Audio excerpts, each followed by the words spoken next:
শুধুমাত্র পপার জন্য নয়, আজকে বানিয়েছিলাম মায়ের জন্য ভেজ চাউমিন, কারণ আজকে ছিল মায়ের জন্মদিন।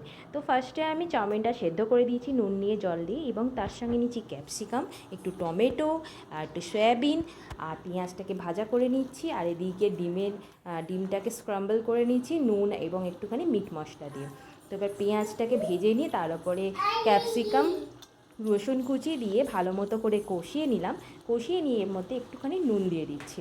নুন দেওয়ার পর ভালো মতো করে কষিয়ে নিয়ে এরপরে এই যে স্ক্র্যাম্বল করা এগটা ছিল তার মধ্যে যে সয়াবিনটা ভালো মতো জল ঝরিয়ে রেখেছিলাম ওটাকে নিয়ে একটু সামান্য ভেজে নিলাম। এরপর আমি এইটাকে এর মধ্যে ক্যাপসিকামের মধ্যে দিয়ে ভালো মতো করে কষিয়ে নিলাম, এবং তার সঙ্গে একটু মিট মশলাও দিয়ে দিয়েছিলাম।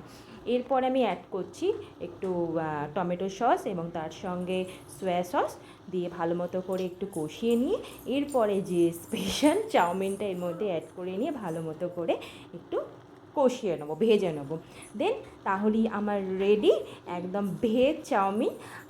তোমরা অবশ্যই আমাকে কমেন্টে জানিও কার কার এই সয়াবিন দিয়ে চাউমিন খেতে ভালো লাগে।